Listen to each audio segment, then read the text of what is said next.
Maminka, už ju vidím. Vidíte ju tam? Tam je. A sme tu. Tam vzadu vidíte šikmú väžu. Dosť naklonené. Máte voči tomu trošku rešpekt, že radšej pôjdem trošku od nej ďalej. Tí turisti ma strašne štvú. Pozrite sa na nich, aha. Fotia sa. Sedíme tu ako nejakí hipstery. Aspoň ešte, že mám bradu, aspoň nikto nás nepozerá. Buongiorno. Dnes pôjdeme do jedného mesta, kde je veľmi významná a vyhľadávaná budova z celého sveta. A táto budova je trošku nepodarok, popravde, ale vadí nám to. Tak poďme. Za chvíľku sme tam, ale najprv poďme na pravý taliansky obed. A už tam vstupujeme a nachádza sa táto talianská reštaurácia v tomto obrovskom objekte. Tu majú dokonca tiramisu. Tak to treba zobrať úplne iné jedlá. Ja to vidím na šalát. Tu majú nejaké medailóniky zeleninové, aj gulíčky nejaké pizzové alebo čo. A ďalšia vec, čo vôbec neviem, čo znamená. Plán. Dnešné menu. Šalát, tiramisu, mäso, hranolky, guličky vegetariánske s kašou a tu máme ďalšie veci. Sem musíme dať jedlo, lebo to zoskenuje a samé to pôjde. Wow. Dávame do pozícione a už ide. Sedí tiramisu, insalata, tak všetko spolu je to 24 €. To je poriadna technológia. Ešte tam bola teta, ktorá nám pomohla, ale úplne iný systém ako na Slovensku. Možno aj z toho dôvodu, že je to taká menšia IKEA. Takže spravili z toho takú menšiu reštauráciu. Papierové obrúsky tam neboli. A čo som sa pozrel, tak to majú presne tu. S mikrovlnkou. Aj s týmto, no super, to som potreboval. Čo tu ešte majú? Sol? Ďalšia sol. Ty kokš, koľko veľa toho majú. Olivový olej, balzamiko na dochutenie. Samé dobre. Otvárak na víno. Tu máme kaviareň. O mnoho väčšia a úplne iná ako v Bratislave. 7 centov gulka? Neviem, prečo nemôže byť. To je 20, 3 páde, čokoládo a takéto sendviče obrovské. Za koľko? 3 páde. Bábätkovská stolička. Sranda. Bábätko čaká na maminku, kým sa... Ďalšia zaujímavosť je tento automat, keďže tam sa priamo nedá objednať káva, ale len tu. Ako vidno, tak dosť veľa je tu na výber, takže neviem, vyberiem Monique, toto, €81 espresso, dáme macchiato, nejaké trošku zmena a pozrieme sa, čo tam je, €80, všetko spolu.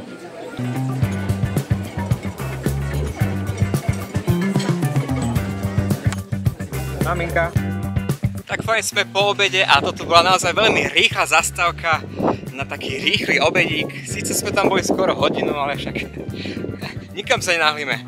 Dobre, ideme pozrieť túto krásnu stavbu, aj keď je trošku šikma.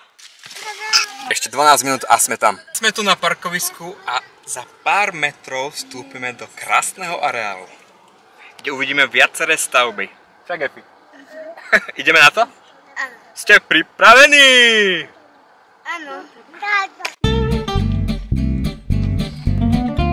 Nie, že sa stratíte, potom tu budete musieť bývať. Maminka, už ju vidím. Vidíte ju tam? Tam je, tam je. No choďte. Ste na prechode. Mierne rušná ulica.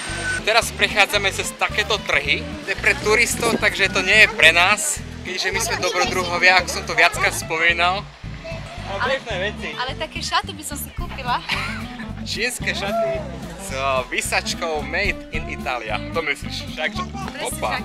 A sme tu. Tam vzadu vidíte šikmú väžu a tu okolie ďalších budov. Je to vlastne taký obrovský komplex, ktorý je za týmito hradbami. Tati, túto väžu poznám. Z McQueena 2. McQueen 2, auta 2? No jasné, však odtiaľ to je. Tu väžu spravili až po natočení auta 2. Ako vidno, tá väža je naozaj šikmá. Nekecali v telke. Táto väža je z bieleho mramoru, je kruhovitá a má 56 metrov. A úplne na samotnom vrchu je zvonica. A pritom, ak si myslíte, že táto väža bola postavená v jednom roku, respektíve rozmedzi jedného obdobia, tak sa žiaľ mýlite, lebo tento projekt tejto väži je fakt veľmi zdĺhavý. Túto väžu začali stavať v 12. storočí, lenže keď už dosiahli 3. poschodia, tak sa začala nakláňať. A preto si povedali, že radšej tento skvost, no vtedy nevedeli, že je to skvost, vtedy si určite mysleli, že je to nepodarok, tak si povedali, že prestaneme to stavať. Potom o pár desiatok rokov pokračovala stavba ďalej a spravili ďalšie 3 poschodia. A nakoniec postavili zvonicu, ktorá je tam úplne hore. Táto väža je akože dosť naklonená. Možno na tých obrázkoch alebo takto nevidno, ale keď ste tu v skutočnosti, tak je to akože dosť naklonené a máte voči tomu trošku rešpekt, že radšej pôjdem trošku od nej ďalej. Na to miesto, kde by nespadla, ale keď nespadla už tých skoro 1000 rokov, respektíve tých 900 rokov, tak verím, že už nespadne. Lebo predsa v 20. storočí už mesto spravilo základy na tejto druhej strane a odtedy je táto väža o mnoho stabilnejšia. Dokonca aj tento vchod, ako vidno, je dosť naklonený, priam krivý. Nemám kameru nakrivo, nebojte sa. A v tejto časti krásne vidno, ako je naklonené. Pozrite sa. Poďte sa na tú výšku toho opevnenia. Pôjdeme trošku ďalej. A tam v tej časti je to úplne nízke. Keď sa aj pozrieme na tieto dvere vstupné, tak sú krásne tam naklonené, áno. Rozhodli sme sa, že úplne na vrchol nepôjdeme, keďže predsa máme 3 malé deti a im je to úplne jedno, že vidia túto krásu, túto väžu a celé toto okolo. A tu je vlastne aj veľmi dobrý príklad. Aspoň môžu povedať, že sa hrali nejakú hru pri pise. A okrem šikmej väži, tu máme aj dom, Camposanto alebo cintorín a ešte toto baptizerum, tiež postavené z konca 12. storočia. A je najväčším baptistériom v Taliansku s výškou 54 metrov. Dolná časť je v románskom slohu a horná časť je v gotickom slohu. Prečo je vôbec toto baptistérium oddelené od chrámu? V rannom kresťanstve krst neprebiehal v kostole, ale postavili takúto separé budovu, kde sa pokrstili a následne mohli ísť do kostola alebo chrámu, v tomto prípade do domu. Extrémne veľa ľudí. Nechápem, prečo sem chodia, však mohli radšej ísť do nejakého nákupného centra, ktoré majú aj vo svojej domovine. Nechápem, prečo sem každý chodí. Spraviť si fotku, každý si myslí, že je tu nejaký influencer alebo čo. Ja neviem, čo sa tu deje. Každopádne je to tu úplne že nádherné. Len vravím, tí turisti ma strašne štvú. Pozrite sa na nich, aha, fotia sa.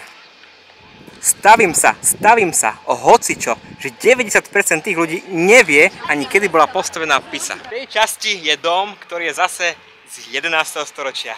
Nie je všetko v 12. storočí riešené. Začali ju stavať konkrétne v roku 1063 umelcom Buscetto di Giovanni Giudice. A predstavte si, aj táto budova začala na východnej strane klesať. Rovnako ako šikmá väža v jej blízkosti. Fasáda sa stala prototypom pisanského románskeho slohu a bolo vzorom pre celé tedajšie Toskánsko. Poslednou stavbou na tomto námestí je Camposanto, v preklade monumentálny cintorín. A táto budova obsahuje sarkofágy, 3 kaplnky a vyše 2600 m2 fresiek, čím predbehla aj Sixtínsku kaplnku.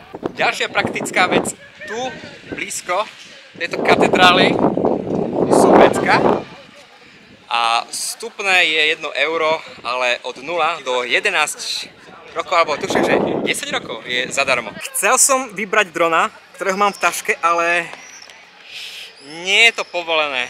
Asi tu mali s tým nejaké určité incidenty, takže áno, nemôže sa v hradbách, ale podľa mňa za hradbami vyskúšame. Veľký omyl. Celé okolie mesta má zákaz lietania s dronom. A aj tento záber je z obrovskej diaľky a už mi pípal ovládač, že tie 3 metre, čo som vo vzduchu, je povolených len na pár sekúnd. Žiaľ. A teraz smerujeme na zmrzlinku. Videli sme už všetky tieto krásy okolo šikmej väži v Pise. A a deti potrebujú nejakú maškrtu za to, že to so mnou vydržali. Veľmi dobrý tip, keď hľadáte nejakú zmrzlinu, nekupovať v centre. Radšej si trošku zabehnúť ďalej, lebo tu v centre som videl, že jeden kopček sú nejaké 3 €, čo neviem, že niečo úplne že najhoršie na Taliansko, ale aj v Ríme tiež.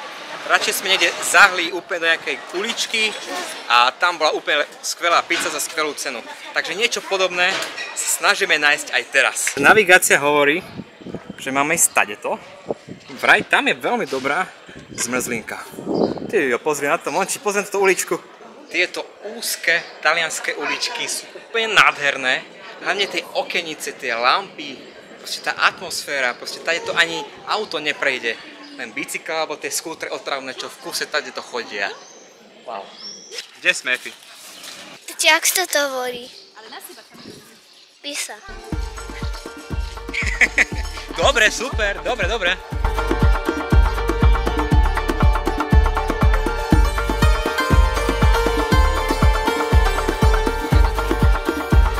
One cioccolato and one vanilla. Grazie. Myša splnená, zmrzlená kúpená, ideme si niekde sadnúť, keďže v tej zmrzlenári nebolo až tak veľa miesta. Môže byť? Áno. Emócie. Odborná ochutnávka zmrzlín. Môžem? Ham? Táto chutí niečo ako biskupský chlebíček. Sú to aj také hrozienka, nie? Alebo niečo také. Dobre, ideme ďalšiu. Počkaj, tečie ti to. Veľmi rýchlo sa topí. Fúzi. Čo to je? To je taká... Keksík. Keksík tam je? A to nie je mandla. No, To je mandla. Táto je, ja neviem, čo to je? Čo je táto chuť?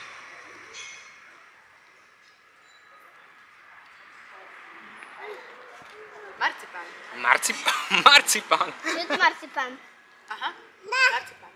A tá je typická čokoládová. Marcipán, Ale môžem. super chutí. Aj tá. Všetky tri. Takže maminka, hodnotíš dobre? Veľmi. Sedíme tu ako nejakí hipstery. Aspoň ešte, že mám bradu, aspoň nikto nás nepozerá. Sitkaj. Tu oproti tejto zmrzlinárni je Palazzo Blu. Ako vidno, je to modrá budova a je tam zbierka talianského umenia. V tejto Pise by sa dalo byť aj dlhšie ako len týchto pár hodín. Ideme späť na kemping a ak budú deti vládať, tak ešte na pláž k moru. Alebo nie. Som rád, že detičky úplne vládzu. Toto bol už varovný signál, že deti idú na rezervu. Táto menšia odbočka nás zaviedla na neturistické miesta, kde nebola konečne turistická tlačenica a mohli sme vidieť viac z mesta Pisa. Po príchode do kempu sme si dali niečo pod zub a smer večerný detský program. Postupne budem pridávať ďalšie epizódy, tak kliknite like a odber, nech ďalšiu epizódu uvidíte ako prvý. Čau! Accompagnava con il suono del suo flauto le storie che la mamma raccontava ai bimbi per farli addormentare. L'abito nel cielo, dall'altra parte della luna, dove volano i sogni in cerca di